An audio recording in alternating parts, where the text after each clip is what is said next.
Okay, hello, friends, and welcome to another episode of Tim Kirby Russia, the live stream. Today, my friends, is a truly joyous day because I thought my computer was dead. Yesterday, I started using it, and everything was really slow. And I, checked in the that thing you hit when you get Control Alt Delete, which I use Windows in Russian, so I don't remember what it's called in English. But anyways, and it said like processor usage 100%. That's not good, friends. That's not good. So I thought that this baby was dead. It was over. But in all honesty, I know a guy. So if you have a computer that's broken in Moscow, I know a guy that can do a lot, and he was able to within I think like 30 or 45 minutes. He got Windows back on here. He saved a lot of my programs. Everything's good. So it wasn't that the computer died, it's that Windows died. And I know someone in the chat wrote that I should start using Linux or something, and maybe I should, but I'm not Mr. Technology, so maybe another day. Anyways, guys, we are going to be talking today about various different issues. The one thing I kind of want to really focus on is maybe a little bit of the dirty bomb rumors. I know it's very newsy, but remember, when we're doing a show that doesn't have any particular mission or purpose, you are free to raise your hand so you can call in and talk to me. That's always on the table. There's also the option to post under basically anything on Tim Kirby Russia Hardcore, and I will see it come up in what is referred to as the chat.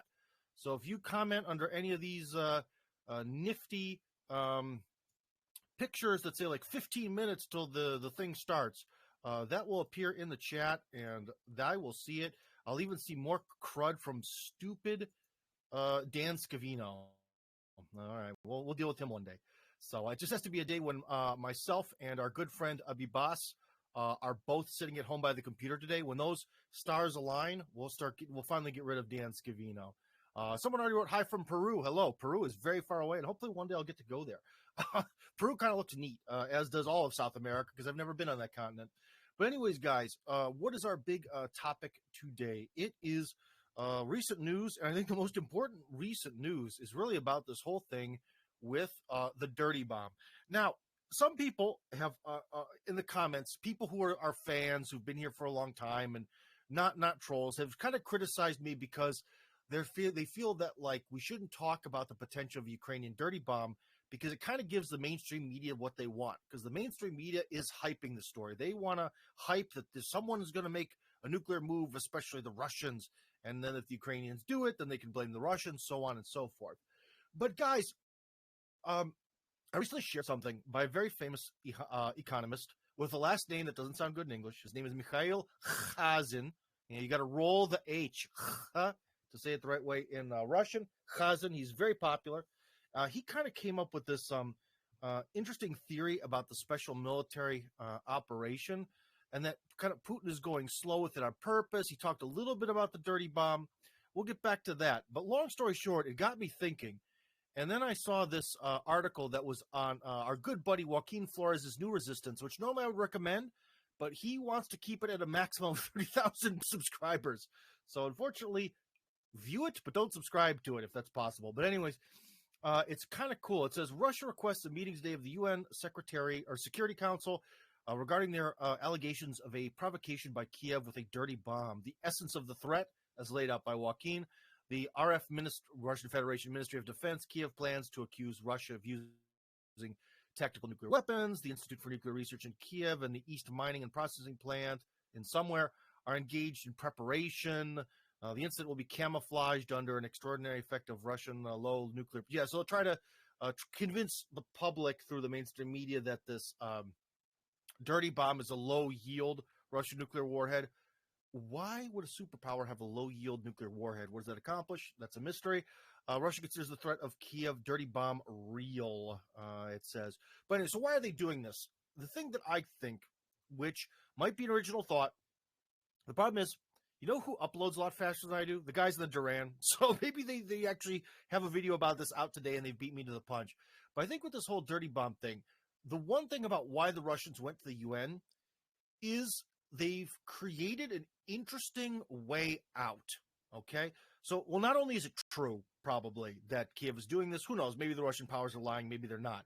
But let's just say that they have a grain of truth or some truth to it. What does this sort of intellectual concept provide for the world? Well, not just, I mean, yeah, it makes the Kiev regime look bad, but what it does is it essentially allows Western politicians to have a very legitimate reason to say no to Kiev. Because you have to remember that one thing a lot of people have trouble understanding is that politics and the discourse and language of like big power politics between these important people and these countries and alliances and all this stuff is very different from human discourse between like us and our family members and so on and so forth. And so there you get really into these like logic games that don't make sense on like the human, like I would say, interpersonal relationship level. That's an expression. Again, between me and you, between friends, between you and your mom. These things work very differently. And one of the things is that right now there's sort of this intellectual trap in the West where any politician, be it someone who's a bit more on the liberal side, like Tulsi Gabbard, or someone who's, well, he's not a politician, but he's a bit more on the right, would be like Tucker Carlson. They say anything against the support for Ukraine, and they're labeled like pro-Putin stooge, this, that, and the other. Now, what this dirty bomb thing does is it sort of allows them to be even more ridiculous and hyperbolic. Again, whether it's true or not, doesn't matter for what I'm saying. It could be a complete lie, could be complete truth. It doesn't matter. What it does is with the Russians going to the UN, shoving it in everyone's face, it allows Western politicians to go, oh, dirty bomb. But we have to support Kiev. They represent Western values against it. They're creating a dirty bomb. They're going to lead to World War III. Because what comes from the dirty bomb scenario against the Russians? It comes World War III. So all of a sudden, in this game of hysterics and madness, all of a sudden, the growing number of Republicans who are against this war, all they can say is, dirty bomb leads to World War III, can't support them. Boom. They've got the political logic trump card because dirty bomb creates World War III, we all die, defeats anything. It defeats all these stupid arguments that you can't appease Putin or we have to save Ukraine because they're part of the West or some BS like that. Or like Lloyd Austin, we have to try to drain the Russians, this, that, or the other. Well, it won't matter if we drain them if there's a dirty bomb World War III, right? And interestingly enough, this dirty bomb rumor that I was fed from people I know in the know is not new. This is a few months old. This is something that's been played around with for a while. And yet the Russians chose to go to the UN now. Again, if we're going to play the game of like, the simplest answer is the most logical. The simplest answer would be they gathered up the information. They feel they're confident in the amount of proof they have. Now is the time to go because now is the time they could present a case. That's a simple answer. The more conspiratorial possibility is that, well, those midterm elections are coming up. And the Republicans, certain Republicans are kind of getting a little bit fed up with this. The Republicans are a little fed up with this. Maybe even some of the Democrats are too. So I think this might be some timing for the midterm elections. I don't know. Maybe that's just me. Maybe I'm crazy. Maybe I see some people have their hands raised. So hold on, guys. So I think that this is timing with the elections and in the hope that this is going to finally give every Western politician the intellectual, the out, the sort of exit from being in this pro-Ukrainian trap. Because anyone who goes against Ukraine, it means that they're going against the West. And now there's a way out of that. So that's what I think. I hope you heard that opinion here first because I think it might be original. Then again, like I said, Alex and Alexander come up with some brilliant ideas, and they always beat me to the punch. So maybe they kicked my butt. And this morning, Alex was walking down by the beach, and he made a 45-minute video that explained this way better than I did. Anyway, someone wants to chat. AZ Pat, you are up first. Hello, AZ. It's nice to hear from you again. You've called before a few times. Hello. Hello. Oh, I should be able to hear you. You're not there? Am I screwing up? Maybe I am. Okay. Well, sorry, man. You can call back later. Sam Oak, who is also called, so we're getting repeat callers, which is awesome. Hi, guys. Hi, Sam. Nice to hear from you. Hey. Oh, good. Thank you for hosting another stream. Yeah. How's my voice coming through? Okay. Perfect. Okay. Yeah, I just thought it was very interesting how the parallels of Zelensky and Hitler. Um, I think the powers, I don't know, I guess the banking elite that funded both Hitler and are funding Zelensky, um, it's almost a revelation of the method where you see that both groups were against their own people, Yeah. Hitler being the enemy of the Ukrainian German people, sorry, and Zelensky being enemy of the Ukrainian people, and both leaders not only fostered but used Nazi ideology, which is Antichrist ideology, as part of their main uh, armed force Mm-hmm. units. I don't know how to say it, but it's just I see such a strong parallel between Zelensky, Hitler, and the massacre that's What you they're mean is, hold on, exposing I their don't want to mean to cut you off, but what you mean is, in like the Nazi special forces and all that, and within the special forces of Kiev's, units and military, there's a lot of like bizarro paganism and ritualistic stuff. Even some totally with Ukrainians now, it's satanic paganism, which is tons of illogical fun. But yeah, so there's that. But one thing you said is that so both Hitler and Zelensky hate their own people. Now, one with Zelensky. So why do we have to define this? So Zelensky, you could say, because he is of a certain different religion, that he can't qualify as being a Ukrainian. But with Hitler, why did he hate the Germans, in your opinion? I don't know. I'm still trying to get to the bottom of it. I'm reading Michael Hoffman's book called Hitler, Enemy of the German People. Mm-hmm. Um, I think he was definitely a a guy that was under some kind of demonic spell, and he was bringing others into him. Now, if you read any of Anthony Sutton's books, I have a couple that I haven't really cracked them open yet. He was a professor at in the United States, and he linked the banking elite, Wall Street funding of both Bolshevism and Hitler.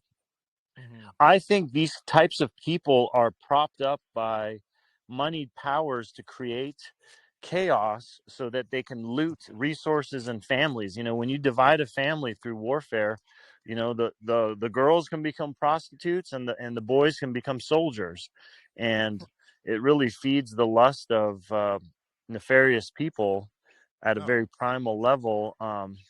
I can't really tell any further. I mean, some people say Hitler was half Jewish, this and that. I really can't tell. It's just really, there's a lot of static Well, in that this is one of these things, history. dude. Like where I sort of get frustrated with it is, it's like we hear all these mixed up stories that apparently everyone is Jewish, just everyone. It doesn't matter who they are. Michael Jordan, Xi in the Communist Party, it doesn't matter. And it's the one thing; it's really hard to check people's backgrounds. Okay, Yeah, if someone has the look and they have this like particular last name, and that applies to all cultures. Like if you look really, let's just say Latino, and your name is like Juan Rodriguez, and you speak Spanish, it's not crazy to be like, I associate that person with Latin America. You know what I mean? right, But right. any of like, dude, for example, I always joke with our good buddy Joaquin, who I just mentioned, because when I Hmm. look at him, especially like these low quality videos, I'm always like, dude, you're supposedly Mexican. I'm not seeing it, man. I'm not seeing the Yeah, Aztec ancestors, and, But and that's I think I think man. I think that I think I that's why it's don't know. important to look at.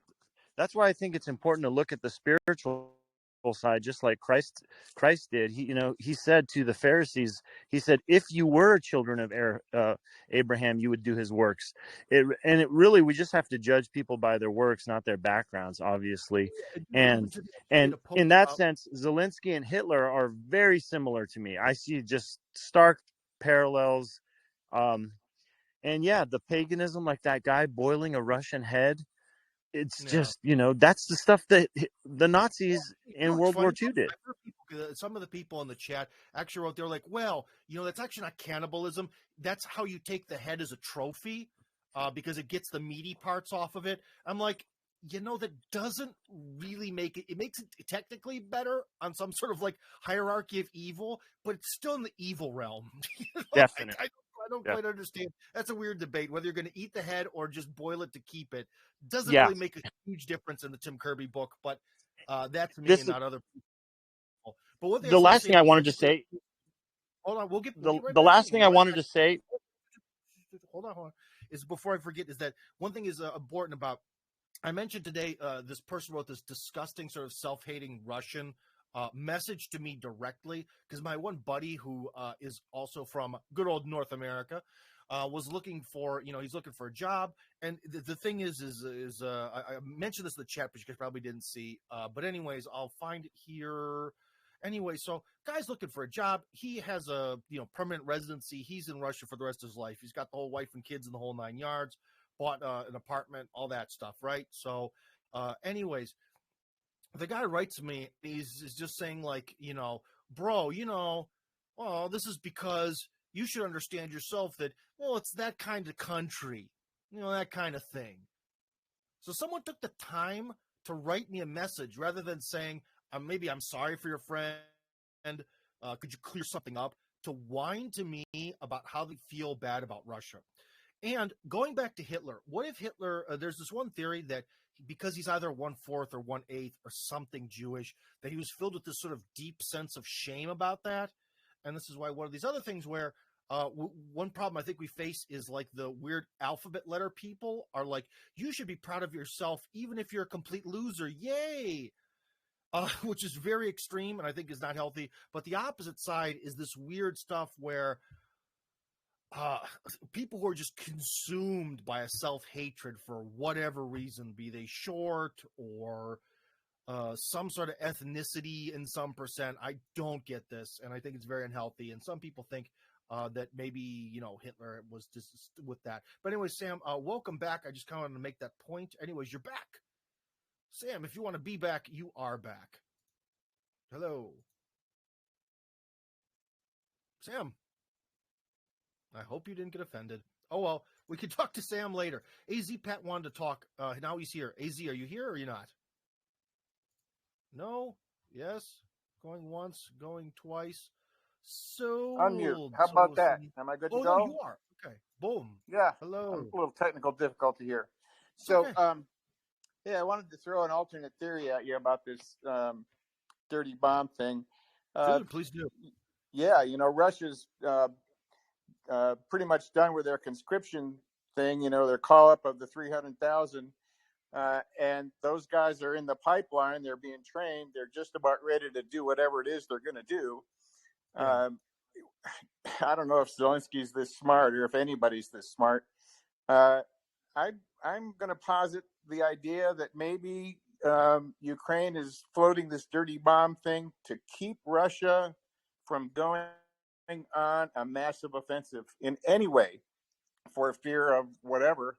But, not necessarily a nuclear offensive, but just any offensive. Because, Russia could crush Ukraine. If they decided they could crush Ukraine in a week or 2 weeks. There's no doubt about that. So I'm just thinking, I wonder if this is just a way to intimidate Russia, essentially, into doing nothing. Oh. What do you think?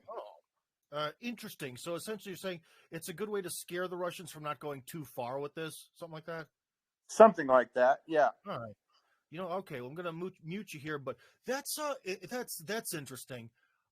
It does perhaps force Russia to change things because it'd be something to be avoided. But one thing I would say to the opposite of that is, in some ways, we can look at the special operation a few different ways. But if we're looking at this things from the sort of like Putin's very merciful, prefer not to fight, rather work things out kind of mentality, I don't know if that would exactly work because it's like, okay, we'll threaten to blow this up. I think that now Russia, remember when Putin said that they've created an anti-Russia, that is Ukraine. Ukraine is the anti-Russia, and it's this just sort of like existential threat to Russian survival.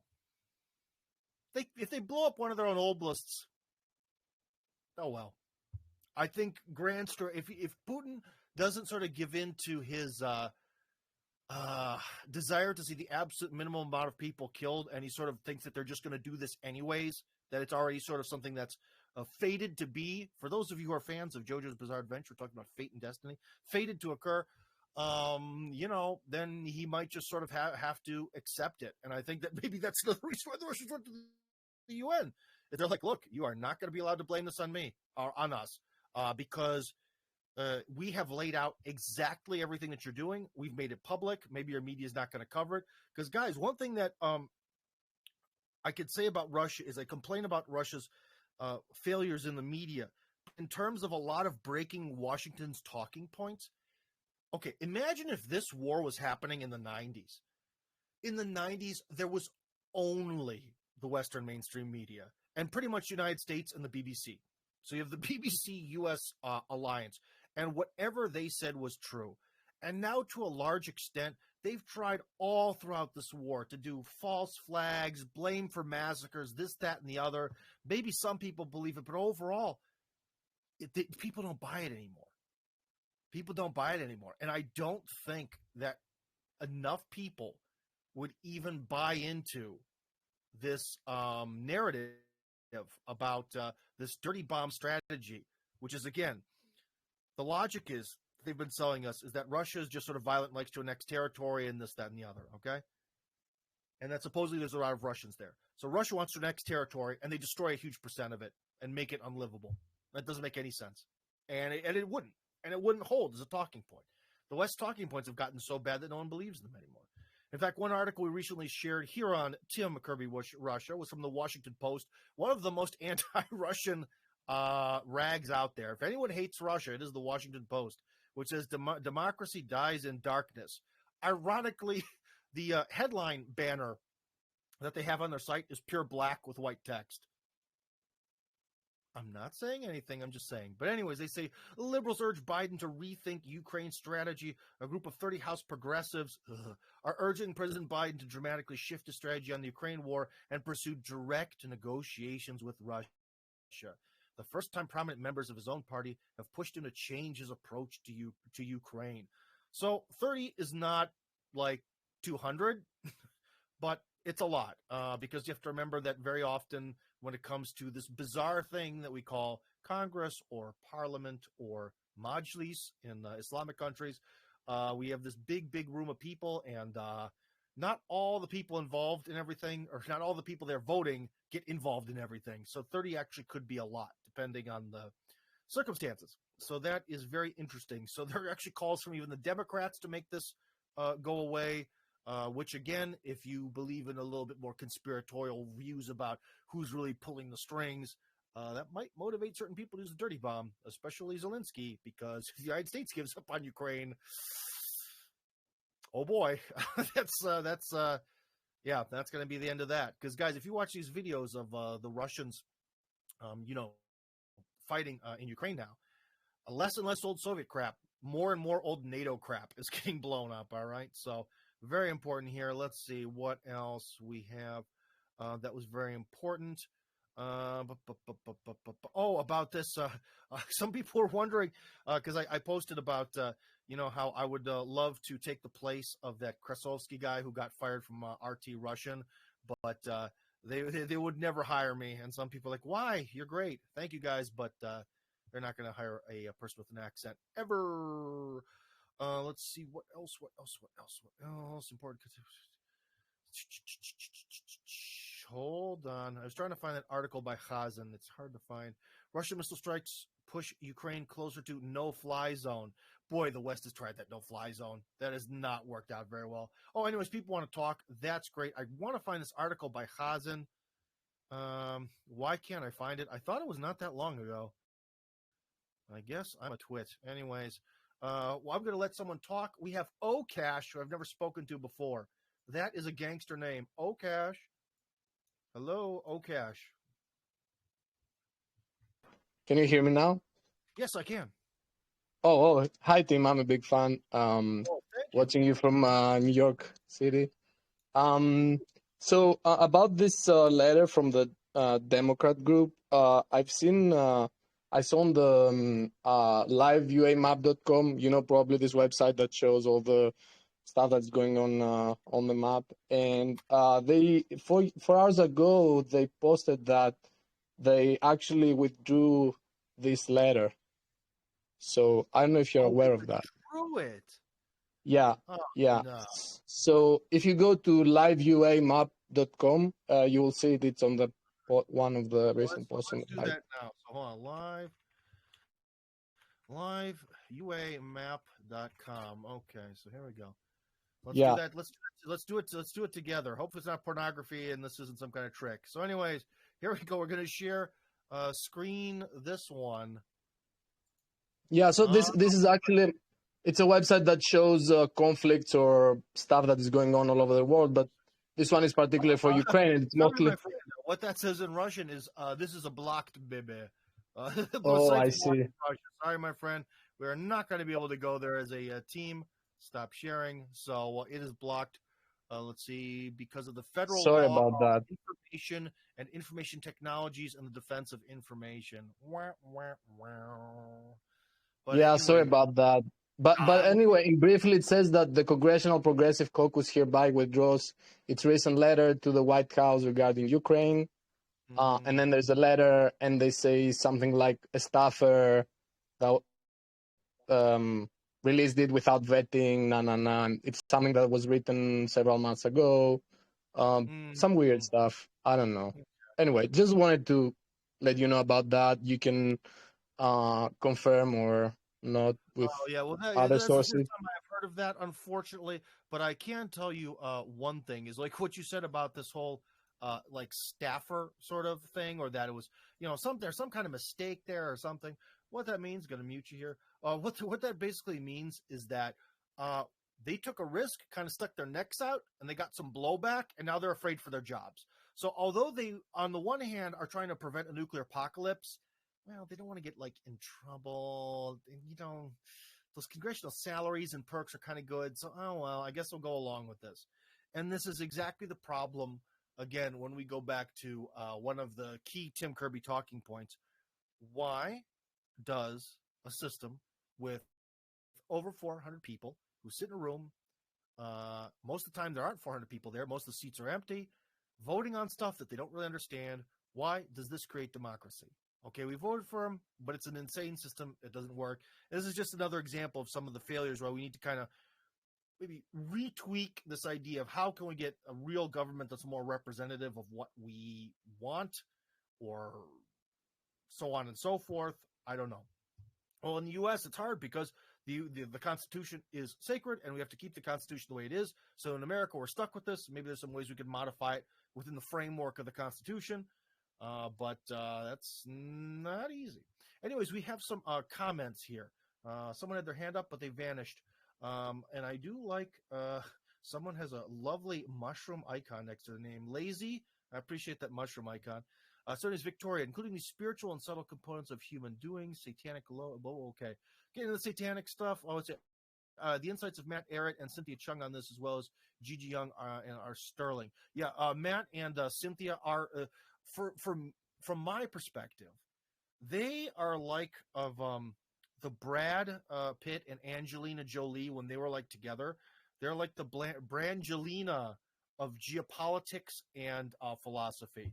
They are the ultimate power couple, and they give hope to every man who's a deep intellectual that he can find a woman who's also a deep intellectual that he can fall in love with. So who knows? Maybe there's hope for us all.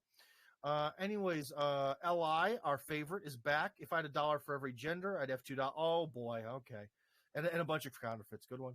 JP, forgive me for not hearing the name of the person that just spoke, suggesting the Dirty Bomb stuff is to intimidate Russia. That was AZ Pat. I would disagree based on the other pieces of the puzzle, such as the preparations made by the elite to stockpile food and iodine, etc., in preparation for nuclear war. They are pushing this, and remember, they want global depopulation. They want a nuclear war to destroy the current infrastructure, to build back. Okay, well, JP, I tackled this before, but we'll tackle it again. If someone wanted a nuclear war, there have been so many opportunities to start a nuclear war. Russia, 2014, Russia goes in, they do a referendum in Ukraine, the West criticizes it, could have done it then. Easily could have done something to make the whole Crimean annexation or return home or referendum process whatever terms you want to use for it, depending on your view of things. That would have been easy. That would have been very easy to turn into a World War III sort of thing. Remember, Russian army vehicles and American army vehicles, like not proxies, like the Russian guys in Syria and like real American soldiers with the real American flag and real American vehicles have like played chicken with each other in terms of like driving past each other. Right there. I mean, at any moment in Syria, there could have been some sort of provocation to actually make the Russian plus especially Syrian Arab army side attack the actual forces in America. Could have started World War III at that moment. There are a ton of opportunities to start the apocalypse in World War III. And this idea that there are these people who are super powerful and they control everything, but they also can't start a nuclear war. It doesn't make sense. It just doesn't make sense to me. So I'm sorry, I don't think it is. If you want to talk about other forms of killing off the world, which you mentioned, going back to the replacements structure to cover up the vaccine genocide with a global nuclear war, why would they need to cover it up? Why would they need to cover that up? Again, if you have this ultra powerful group who's enacting this global genocide, why would they think, oh boy, I better cover my tracks? They think that they are gods. They're gods among men. I wish I had Alex Jones's voice. He'd be perfect for this right now. What you're saying, it doesn't make sense. It's trying to force everything into a conspiratorial lens when I don't think it's there. I'm sorry, JP, I don't agree with you, but that's okay. I appreciate you calling, writing, and yeah. So FD is writing a lot of abbreviations. FD. Did you see that Russia also has filed a complaint to the UN Secretary Council regarding the biolabs? Yeah, the biolab thing, that too. So we get the biolabs going. I think the biolabs have, if you want to talk about convincing people, one of the reasons that the whole world, except for the West, gathered in Samarkand to discuss the future, probably two things. One, when they froze, billions, hundreds of billions of dollars or euros worth of Russian assets. Now, they froze Venezuela's assets. I believe they froze Iran's assets, maybe around the revolution.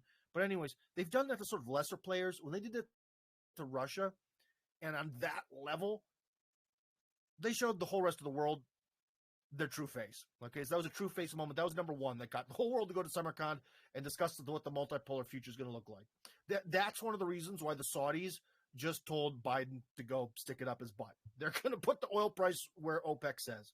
OPEC plus, the plus being Russia.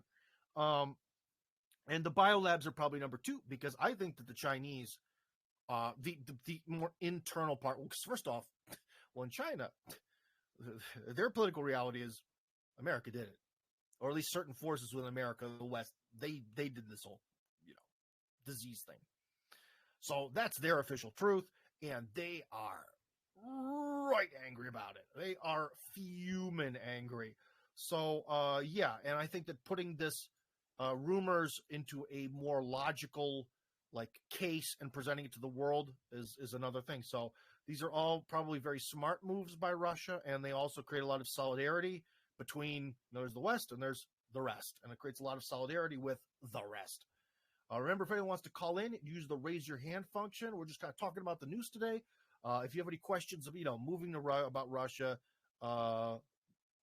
personal issues, sometimes we get into red pill stuff, although most of you guys don't like that.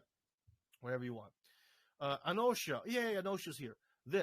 Many Russians are militant about this we're talking about the inferiority complex. Okay.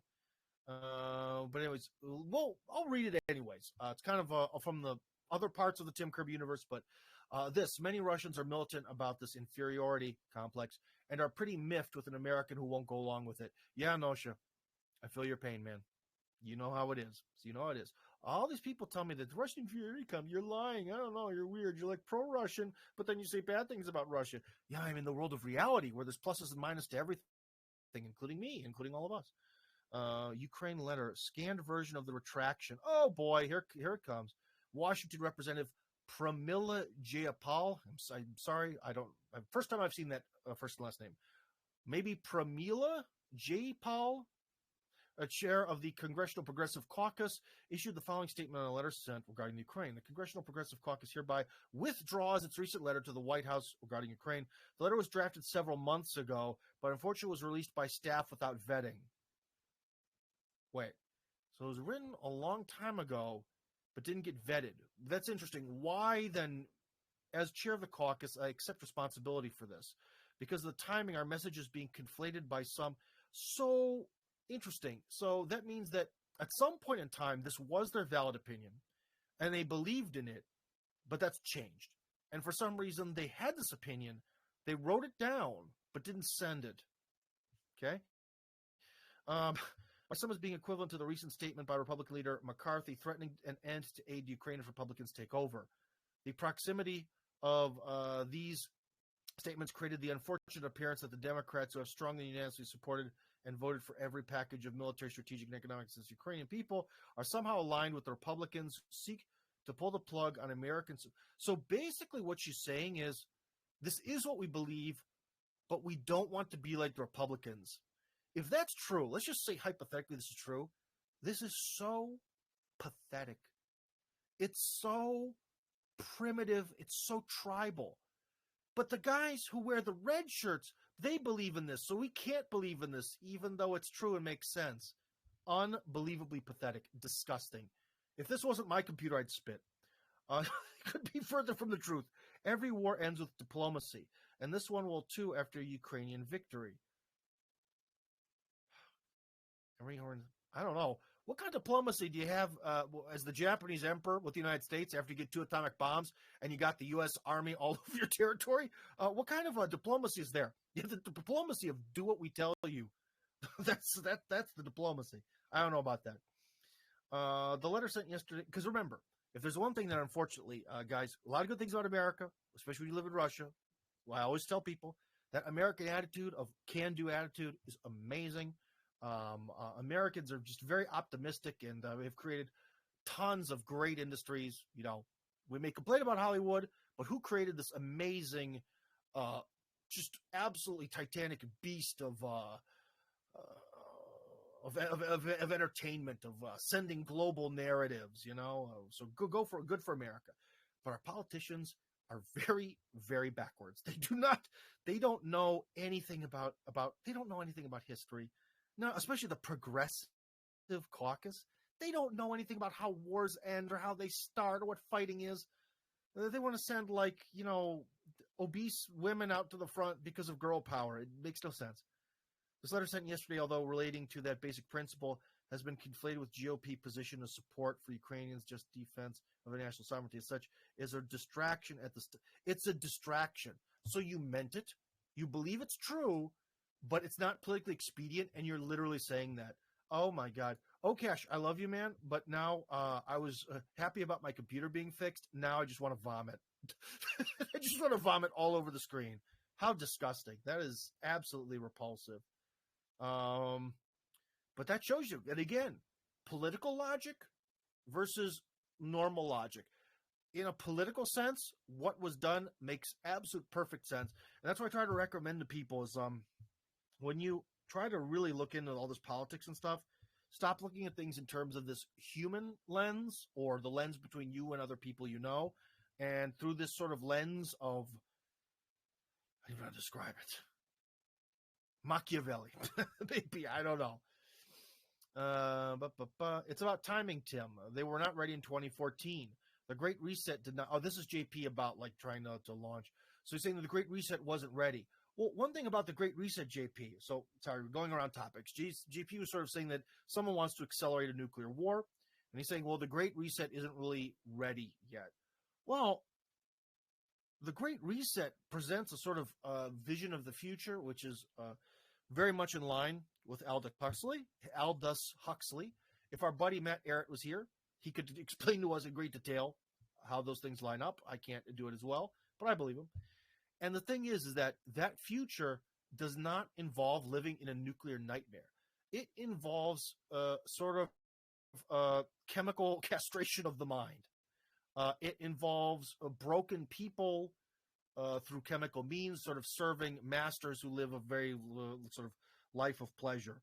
And I don't really think that the Great Reset particularly is an apocalyptic vision. It is a dystopian nightmare for 90% of us and utopia for like 2% of us. Well, 98%. You see what I mean? And there would be no reason to risk that with a global nuclear war. If they believe the Great Reset is going to happen and they're going to live in their Elysium or, what was it called in Zardoz? Oh, where the rich people live in Zardoz. Well, anyways, where the rich people were in Zardoz, there's the nuclear war would actually go against that objective. Okay, so again, not winning me over here, man. This one of the German. Oh boy, getting into some swear words. What was the reaction from the Russians? Oh, we're gonna get back to Sam soon, but hold on, I want to read these comments. What was the reaction from the Russians who heard the EU revealing a task force to confiscate steal Russian assets? Nothing yet. But one thing, Jonathan, that you have to understand about living in Russia is everyone is so tired of this. Like, because it's been going on for almost a decade now, this over and over and over again. So in some ways, I get more angry when people don't see this stuff coming. I don't know. Who didn't see having huge amounts of like dollar and European assets? Well, I guess they probably thought maybe one day they'll get stolen and they needed the proof to convince the rest of the world. Again, conspiratorial thinking, maybe that's not true. But people are just tired, man. They're tired of the hypocrisy. They're tired of these weird dictates and stuff. But the one thing is that since we've sort of gone beyond the mother of all sanctions threshold, well, so imagine we have January 2022, before the war. It does seem kind of scary. Like, you know what, to be honest, guys, although regardless, I'm going to stay in Russia for the long haul and I'm here, I really thought that the sanctions, the mother of all sanctions and all these things were going to really, really hurt Russia more than they did. And to be honest, overall, life here really hasn't changed. Apparently it's changed for Europe. But within Russia proper, life hasn't changed very much. And that is surprising. But so at this point, after that, after we've gone through this sort of threshold where you kind of know subconsciously they can't really do anything to us economically, we're through. So in some ways, it's kind of like, whatever. You know, they keep threatening this, threatening that. Doesn't matter. We're through. We're through this moment of terror when people thought maybe we're going to lose. Maybe this is going to collapse the economy. Maybe it's going to be the end of everything. Nope, we're through. We're fine. So that's another sort of ideological kind of thing you have to kind of keep in mind. So the paradigm shift wants to talk. The paradigm shift, I think we talked a long time ago. Maybe we didn't. I don't know. I'm going to boost your volume to absolute freaking maximum. Hello, paradigm shift. Oh my God, we have video. Yay. Hello. Yeah, we have talked before. Now I remember. I can't hear you. Why can't I hear you? No? Sorry. Yeah, hello. No, Can you hear me now? Yeah. Yeah, Tim, thanks for answering the question on the Russian reaction to the frozen assets. My question is, what do you think EU states are going to do with this task force when they actually come up with a plan to implement? Like states such as Hungary, like, I mean, they already resisted sanctions. Will they be strong enough? You think they'll be strong enough to resist a dictate from a task force set up by the EU Commission? Okay, so what you're saying is, do I think that somehow the EU is going to set up a task force? You mean a military task force to kind of go into places like Hungary and make sure that they do what they're told? Is that it? Or it could be more economic, like how they're withholding funds from Hungary already for not going along with certain things. I think it might be more economic than military. Yeah. Okay. All right. That's a good one. All right. Hold on. Let me then take you offline here for a minute so I can answer here. Sorry. The thing is, if I'm kind of looking at someone, it's a little bit harder to answer. I can bring you back later. That's an interesting one. One thing, that I have to be surprised. Well, sometimes I was wrong. I really thought Hungary would be dead in the water already. It really shows just how good of a job Orban has done of convincing the Hungarian people that he's on the right side, or playing enough EU ball to sort of get by. Then again, playing ball halfway never seems to work in modern politics. But I honestly thought that they would fall apart much quicker. But apparently there's enough resistance? I don't know. That's a really good question. That's a really good question of when are they going to crack down on Hungary? You know, perhaps, maybe the thing is, perhaps they're just too busy. That it's too small of an egg to be worth taking and cracking open and frying. But Hungary's in a real tough situation because they are completely surrounded. Let me get open a map because we're talking Poland, we're talking Slovakia. I think they have a border with Serbia. Hold on. Okay, what else? Let's get this open here. Maybe we should just do a Yandex map. Why not? Yandex maps go, and then we'll share it with the whole screen here. Okay, stop that. Vengria. Let's take a look. Okay. All right. Here we go. Okay, so put that up there. Sorry for going slow, friends, but I'm not the fastest knife in the drawer, as I like to say. But anyways, if you see, we have this is Hungary right here. Okay, and so we have Slovakia to the north, Austria to the west. No, wait, a little bit of Serbia to the south, and Romania. And I think that a lot of Hungary's future relies on a certain geopolitical question. Can the EU stay together to the degree that Romania and Bulgaria and Serbia remain trapped? Because I can tell you one thing. If there's a few countries, first off, although Romania is very compliant to NATO in a lot of ways, that makes it look like they're some sort of passionate NATO members. I don't think the Romanian people care either way, whoever pays them. Bulgaria has always been strongly pro-Russian. Why? Because the Russians saved them from the Turks, and the Russians can infinitely save them from the Turks coming back. Serbia is kind of the same way. So when we look at this sort of a patch over here of like these Orthodox countries, not Hungary. Hungary's not Orthodox yet. Because remember, I do think that at some point, Orthodoxy is going to make a big rise again in certain countries like Hungary that would much rather align themselves a bit more east and perhaps cut any sort of connection to Rome.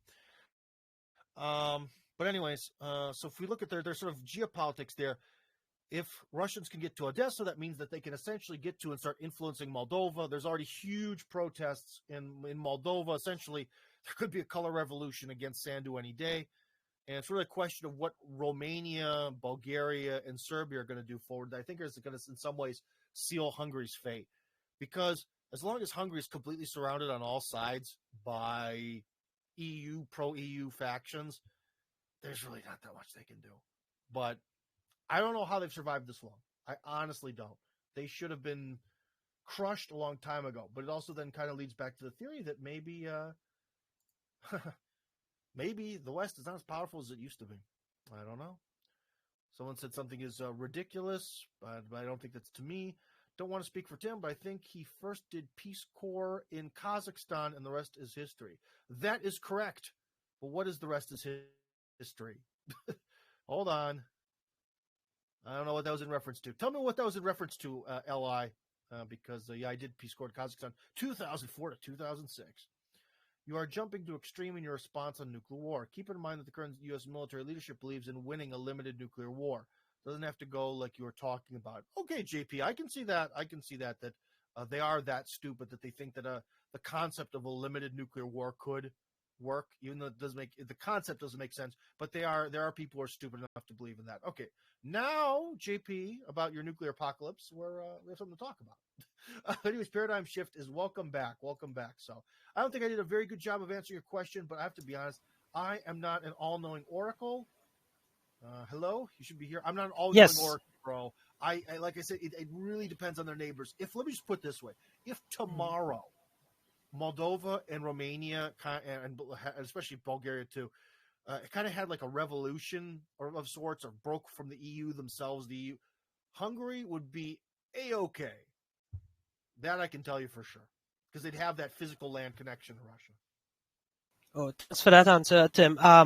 Just a follow-up on this whole Hungary thing, because there's a lot of phobia from the integral countries, but Hungary seems to be the odd one out of the four. How is this going to shape up for the Central European Alliance in the V4? Well, the Visegrad countries. Okay, one thing, I'll mute you again. Again, not because you're a bad person, but I have trouble kind of answering when I'm looking at someone over the computer. It's weird. Well, the thing about the Visegrad countries, and what is he talking about? He is talking about that is your Poland, that'd be what, Czech Republic, Slovakia, Hungary. And that's the big four. That sort of block between German civilization and the more Eastern Slavs. Now, the Visegrad countries are, on the one hand, there is a sort of like, a little agreement between them, and it's all cute, and they work with each other and stuff, and they sort of see that they're sort of similar in size, similar in history. They're all former communist. They're all in Central Europe, or what we used to call Eastern Europe. So there is something there, but I think sometimes if you read too many Russian intellectuals, they get a bit too excited about it.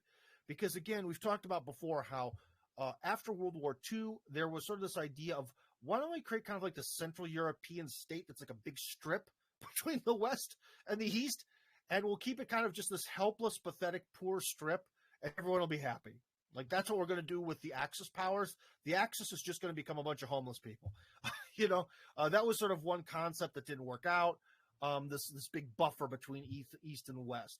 And so at the Visegrad countries, I think a lot of people who are pro-Russian on a subconscious level, they're like, oh, this is cool. Yeah, they may say out of their mouths, it's nice that they're engaging their tradition and they're sort of fighting against the EU, and that there's a hope that this Visegrad bloc will eventually be able to be this like counterbalance. It's almost like the rest of the EU are like the Democrats, and the Visegrad bloc and maybe a couple others will become like Trump Republicans. And they talk about it sort of in those terms, but I think what they really want subconsciously is, we want a buffer. We want a big buffer of these nations that don't have a ton of resources, and they're kind of like us, and some of their politicians are kind of becoming more like us over time. We want that. That's what the Russians want out of it. But is there a lot of power within these countries now? Not really. I mean, if there was, let's put it this way. If the Visegrad group was as powerful as people want it to be, then they would have become like the Trump Republicans of the EU. Well, they're, instead of like Orban, eventually, at first, Orban sort of slowly ramped up his rhetoric over time. But if they kind of forming this bloc, especially then Serbia's not in the EU yet, and maybe it never will be, but they could very easily get countries that are more similar to them, like Romania, and again, we're going back to Bulgaria. I'm not sure. Croatia's weird. Maybe even Greece. I mean, they could get a lot of countries that are more not thrilled with the way things are going in the EU to sort of work, but they can't. So it's kind of an interesting intellectual concept that isn't quite a grand political reality. But if you really are excited about like Russia, should you always consider that the Visegrad group is this interesting thing? Because it is. It's Russia's neighbors. They're very similar. And they kind of go on this interesting gradient where, like, hate the Russians in Poland, get in the Czech Republic and Slovakia medium, and then you get into Hungary, and now we're starting to kind of become almost like Hungary's like mini Russia. So very interesting. But I don't think the Visegrad group is as powerful as people say it is. We're going to read a couple more comments here, then we're going to get to Sam. This is actually going good today. Oh, Dan Scavino, you're getting deleted. Goodbye. No, Dan Scavino. We're done with you. Still particular. Of course, there. JP Bingo. Stupid is as stupid does. Chris asked, how did you manage to move to Russia? Oh, well, again, maybe we have to have an entire episode about this, how I moved to Russia. Did I make an episode about that? I don't even know. But long story short, I did the Peace Corps, so I got to learn a bit of Russian while I was there. In fact, 2 years of it. That was a good start. I worked at a factory in America for like a half a year or more. Saved up well, it couldn't be more than a half year timing. Maybe it could be. Definitely couldn't be a year, because I got back at some point in 2006 from Peace Corps. And then, but the very, very end of 2006, I was already here. So I guess half a year. But anyways, when I came here, I enrolled at Moscow State. I had that done in advance, so I went to Moscow State to study. But instead of really studying, which I did actually do, I just went around and looked for jobs. And this was back in 2006, and the laws about hiring foreigners were really, really easy and lenient. So I was able to find a job not too hard. He was doing graphic design for a video game company. That was before they really cramped down on hiring foreign people. And that's kind of how my life here got started, long story short. So Peace Corps, then work at a factory, then pretend to study at Moscow State while I was looking for a job. That's basically how it worked. But maybe one day we can get into more detail about that. But that's a long story short. Because I kind of want to talk about the news today. That's what I'm in the mood for. Very much so. So, anyways, guys, no hands up. Okay, everyone changed their mind. That's fine. Let's get back to our sort of news cycle here. 12 pro-Russian parties finally banned in Russia. That's or not in Russia, in the Ukraine, excuse me. For a lot of more parties, if you can believe it. That's another thing too. Is like I've seen this thing where it was a discussion between people. Like one person was sort of showing a map of Ukraine, how Ukraine is very divided between West and East in terms of how they always voted for politicians. Up until 2014, and someone used that as a justification for revolution, and it's not. I mean, like the South tends to vote Republican, the Northeast of America tends to vote Democrat. Is that a reason to cut the United States up? No, it isn't. Okay, so just because certain regions always vote for the same candidates, that's not a good reason. But one of the counter arguments to that was someone was like, no, the reason is look at this. Zelensky got amazing results. And his results were very much spread across the country. Yeah, because when Zelensky was in the process of being elected, he presented the idea that he was going to end all the war and hostilities. He didn't. And then he started banning political parties. So again, it's like pro-Russian parties, whatever, dude, whatever. Ukraine's nuts. Ukraine is nuts. The political system is absolutely just nuts. 12 more parties, because there were a lot of parties banned before that. So like anyone who even slightly drifts Russian is banned. Okay.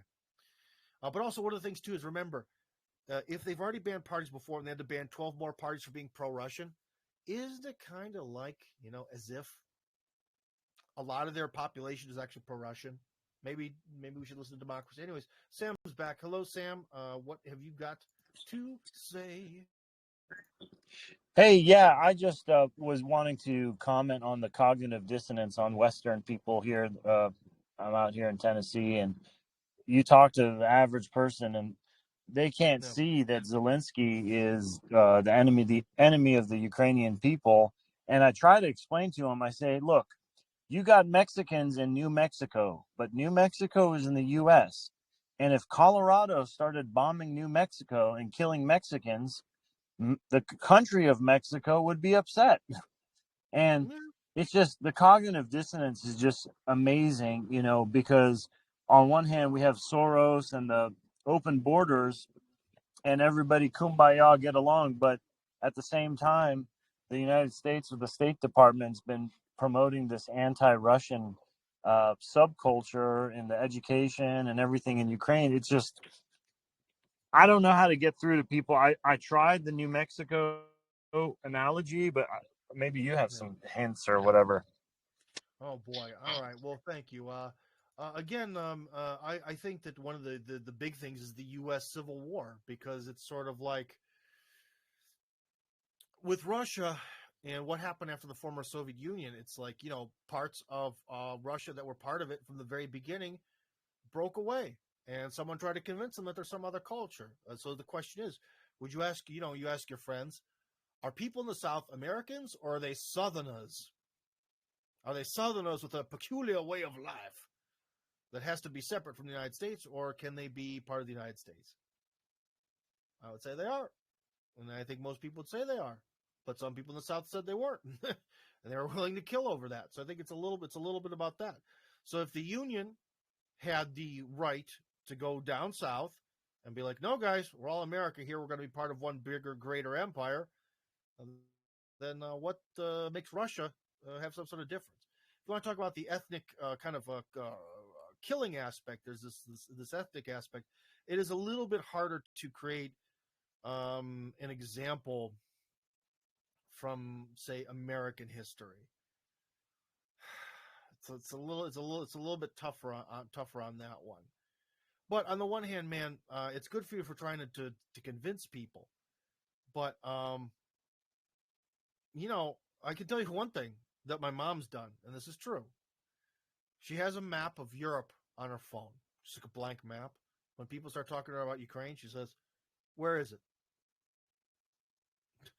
Seriously. And she says 0-12, as in 12 people have guessed wrong. So the one thing you can be like, okay, so when did Ukrainian history begin? If you want to be more, like, you could do the map thing like my mom did. First off, start with that. Next thing is, tell me about the entirety of Ukrainian history, from the start to present. Can you? Then how the fuck do you know what's happening there? Because I can't. I mean, maybe something cursory, but no one is going to say, like, I don't know. How many people do you really think are going to go, well, it all begins with the Viking mercenary Rurik, who was invited to organize the locals into a better structure. And then Prince Vladimir, who for some reason is now called Volodymyr, Christianized everything in Kiev. And then there have been many battles between it. And then the power base went up to Moscow. They're not going to have they're not going to have anything. They have no idea. So you have to, I guess with them is the question is how much do you want to anger people? But you kind of have to shove their ignorance in their face, and be like, look, all right, so first it's, can you find it on a map? You can't. If you don't even know where this is happening, why the fuck do you have an opinion? Maybe let's even use the F word. Number two, if you cannot describe even the basic cursory history of this country, why does your opinion fucking matter? How do you know that you're being told the truth when you don't know anything about this issue? Okay. Anne wants to talk. Anne, yay, finally, a female voice. It's diversity time. Hello, Anne. Hello. Hello. Anne, you can talk to me. Speak if you're doing this on the telephone. Just talk in the microphone on your phone. It should work. Hello. Did you unmute yourself? No. All right, I did it. I'm sorry. Yeah, I'm unmuted. All right.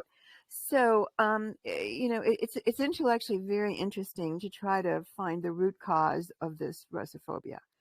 And you might want to divide it up and look into all these things. Number one, the fact that there is hysterical Russophobia in the American media for years and years and years is pretty fishy itself. Okay. They don't do it against any other country in the world, but it's 24/7. Dirty Russian, this, even the dossier, it's just unbelievable. So there you should be suspect right away. When everybody piles on for really no apparent reason. So what reason? Well, I can understand communism. Communism, nobody likes the communists. But people don't grasp that communism ended. Communism ended, and it takes people a long time to understand that these people are no longer under communism. And I believe, as their leader even said recently, that what they have overcome and survived, they now see growing in the West. So I think the first mental block is that this is no longer a communist country. So then you have to go before communist times, which is a long time ago, 1917. And there you should look at cultural differences. I mean, what were the basic differences that might support such Russophobia? And I'll bet you it wasn't there, because I think most Slavs have an awful lot in common. You might want to research this. I don't know. But I think that beforehand, the Slavs did not have this animosity among themselves, and those were the times that were run by the aristocracy of Europe.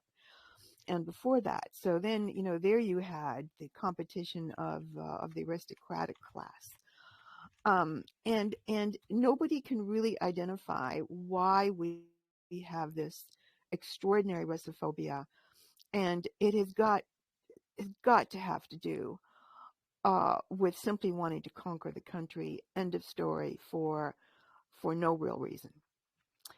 So, you might want to look into those three phases, because I do not think that the Slavs are that much different.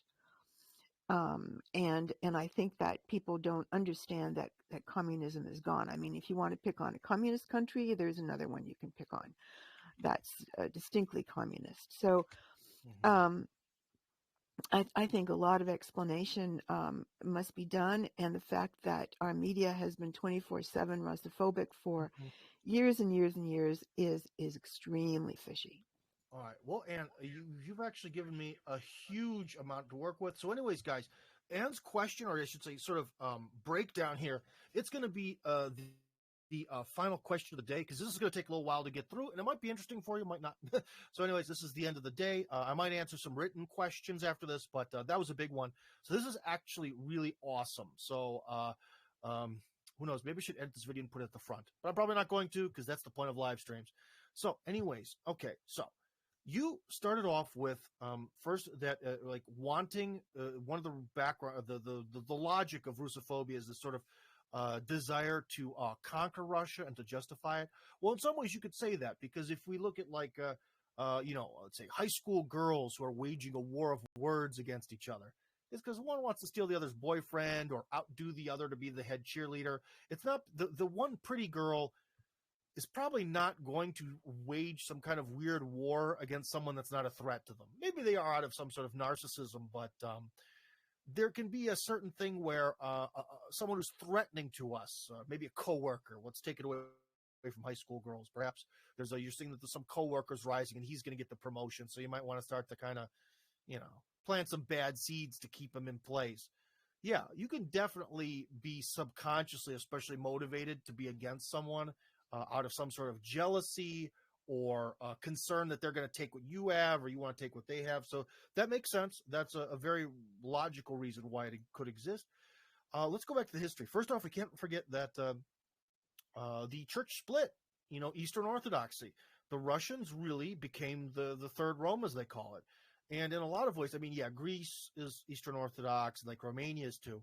But in a lot of ways, like the other Rome was Moscow. And if it wasn't for Russia, Orthodoxy probably would have been stamped out. You know what I mean? By either the West or the Ottomans, and it would have been, crushed or reduced to some sort of weird, like, I don't know, backwoods, old-timey religion that's not really relevant anymore. So in a lot of ways, Russia resented this sort of different other thing. There's also, if you listen to Ukrainian propagandists, the Russians were tainted by the Mongolian hordes, even though the Mongolian hordes took over Ukraine too. But they believe that Russian culture was tainted by the Mongols. And that's where you get to this famous expression that Napoleon either said or he didn't say, but people believe he said, that if you scrape a Russian, you see a Tatar. That Russians are actually secretly Asian under their European appearance. Okay, so that could be, it's both a means of attack, it's both sort of a propaganda tool, but it's also kind of a justification for propaganda at the same time. There is sort of Asianness. Now you talk about Slav animosity that was created. Well, the one thing is that in the end of the 19th century, one concept that was very popular with Russian intellectuals would be pan-Slavism. And I think that when they're picking a lot of flags, that's sort of why a lot of the Slavic flags look the same, white, blue, and red in stripes. There's this idea of pan-Slavism that we should all sort of come together. But there are definitely some problems with some of the Slavic countries being occupied by the Turks, some of the Slavic countries being Catholic, and getting different news and information. Because if you think about it, in a modern sense, people in the EU get very different information about reality in school and from the media and movies and all that than people in, say, Russia or China do. Right? And so if you think about it in terms of old-timey information, everyone in Poland for generation upon generation got their information essentially from the Pope's position, a Roman sort of filtered position, or a position coming from other Catholic countries and allies and not from Moscow, even if it happened to be sometimes technically closer. So are Slavs sort of ready to be united? I would say not at all. You have no idea how much the Croatians hate the Serbs and how much the Serbs hate the Croatians. You should also say, I have no idea how much Poland tends to hate Russia and how much Russia ignores Poland. It's kind of like the bird picking at the bear. They don't. The bear doesn't even notice half the time. But unfortunately, yeah, Slavs have a lot of similarities, and that's the thing that's so ironic because I have so many Polish family members that have been to Poland, and I know so many Polish people, and it's kind of frustrating because it was the same thing with the frustration with this whole Ukrainian thing being said that Ukrainians are different from Russians. Ha! I mean, they're literally the same. This whole Ukrainian ethnicity was a made up, sort of 1800s psyop against the Russians. Okay, it's one of the first ones. One of the old timey psyops. Psyops you had to write on with a quill and paper. Old timey, their creation. But with the Poles, I mean, they're so similar. Like the way people look and the food they eat and the way their outlooks on life are. It's just like so frustrating that there's this completely unnecessary animosity. Maybe a little bit of jealousy. I don't know. Because remember, who crushed Poland's ambitions to become a huge empire? Russia did. So we're kind of at fault that Poland is sort of small. Sorry, guys. But that's the way the cookie crumbles. Now, you're talking about some of the basic differences around 1917 between Russian society and the West. Well, someone could say the differences are that Russia, although they did technically free the serfs, it sort of basically remained a feudal flavored society, whereas England, France, Germany were already very industrialized. Again, you have the Catholic versus Orthodox thing. You have in the West like these burgeoning, is that even a word? Bubbling, new, growing sort of democracies or limited monarchies or something like that. Everyone always forgets about the existence of the Kaiser when they talk about that, but c'est la vie. So essentially the West was sort of changing systematically, whereas Russia was like, yeah, we're an empire and we have an emperor, deal with it. You know what I mean? So I would say that there are some very substantial differences between Russia and especially its massiveness and its land empireness versus the sea empireness of the West in 1917. I definitely think that there are a lot of differences. And Russia was definitely not prepared for World War I, that's for sure. So no longer communist. Yeah, it's people like John McCain do not. He's not with us anymore. Certainly didn't understand this. Like, yeah, Russia's a communist, but again, here's the problem. Okay, so for example, people always think that my name isn't Kirby, my last name in Russian, but Kyorby with the letter Yo.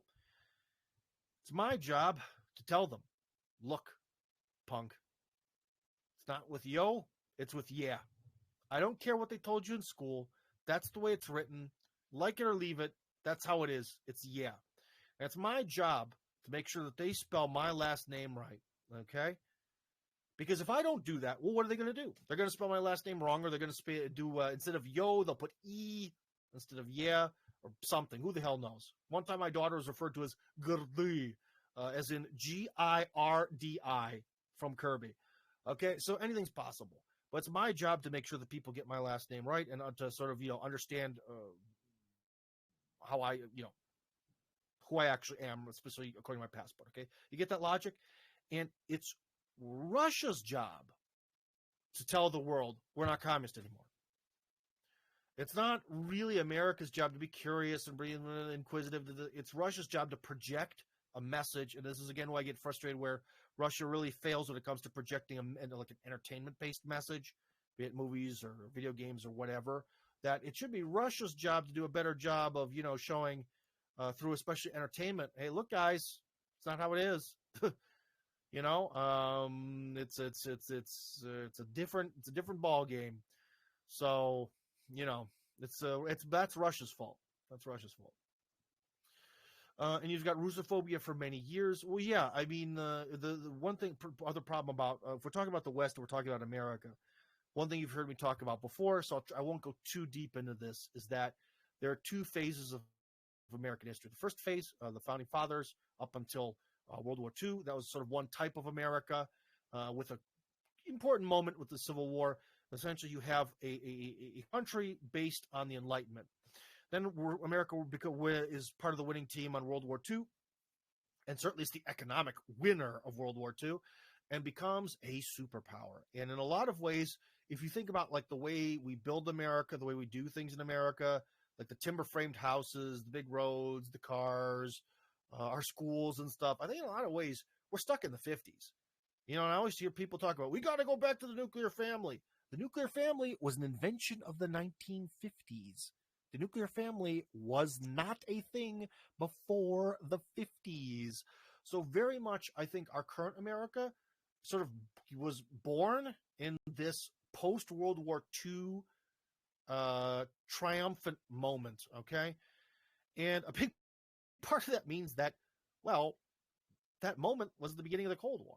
And in a lot of ways, America's birth is this hyperpower that we all, are proud of, and our great achievements, this great moment of Americana, the Norman Rockwell America, and all that is very much a reflection of the Cold War. And I think we're stuck there. Because in some ways, remember, guys, now you make me sound like I'm being harsh towards America. Russia is still a product of the medieval period.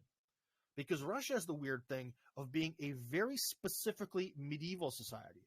Like, take the Egyptians, the Greeks, and the Chinese. There's thousands and thousands of years of history there. There's even if you look at Egypt and China, they have like pre-classical history that went through, like the classical period and up until sort of like the Roman Empire, late classical, going early medieval, and so on and so forth through the Enlightenment. Well, the Enlightenment didn't really happen in China, but basically a lot of things changed in China and to the present. They have this huge, huge arc. America has a very short one that we kind of cut. We kind of, in a lot of ways, especially if we look at America now, we really cut out that first phase. It's only phase 2.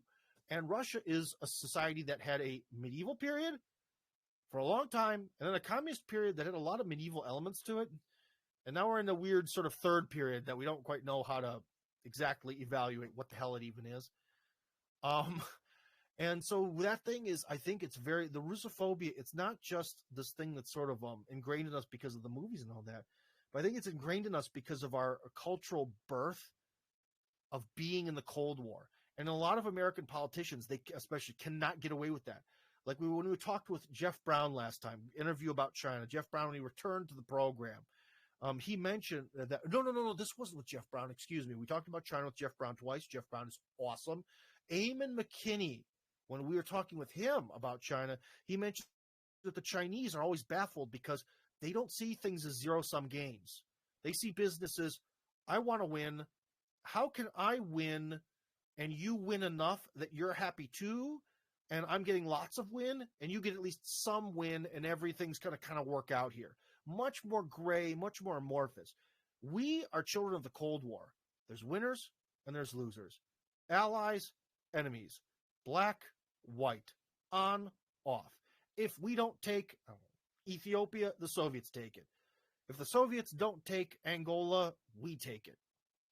If we lose the Cold War, they take everything. If we win the Cold War, we took everything. You see, and that sort of mentality, I think, really leads also to the Russophobia of there just has to be an enemy. And that's one thing about Trump, where people are like, Tim, Trump was awful. He look at how anti-Chinese he was. He was just like the Democrat politician, but he's very anti-Chinese, pro-Israel, this, that, and the other. If Trump would have went up there campaigning on this sort of neutral, if he would have went up there like a Chinese person, Chinese businessman, as described by Dr. Eamon McKinney, who's on this program, and was like, well, our objective is we want to keep, a lot of control in Israel because it is a beachhead in the Middle East, but we understand the value of the Palestinians, and we need to make some sort of calm situation there where the Palestinians can be risen up, but the Israelis are not brought down. They would have never won. Or if he would have said, you know what, we actually don't really have any global enemies in any way. What we have to do is we have to work out better deals so that way America gets a good deal, but it's a deal made voluntarily by the other side, by the Russians and Chinese. If it works out good for them, that's great. If it works out terrible for them, that's their fault. He would have never been able to be an American politician if he would have said that. Because we are a product of a zero-sum game Cold War. It is very much ingrained in us. And that's why I think we're always going to have Russophobia, because Russophobia, the height of Russophobia was the Cold War and the zero-sum game mentality, where there's us and them. And for a lot of people, like Mr. Oak, Sam Oak, who's talking about people in America that he's trying to convince, for them, that's enough. If the Ukrainians are on team us, they're good. He might be a bastard, but he's our bastard. And that's enough. And it doesn't matter. They're on our side, the other guys are that. And again, this is again, remember, we're talking about cultural stereotypes. They don't apply to everyone. Obviously, there are people from America who are born and bred Americans who are very nuanced. In fact, probably a lot of you are, who are Americans anyways. Okay? So chill out. Let's chill out. But overall, I would ask the Americans here, am I right or am I wrong? Are we products in American society of the culture of the 1950s? Because again, look at how people lived before the 1950s. You have these big families, sometimes extended relatives living together, very, very communal society. 50s come around, you are atomized. One father, one mother, 2.5 kids and a dog in a car, isolated in a house. Dad goes to work, that woman sits there in the house, which was a terrible thing for child raising, so on and so forth.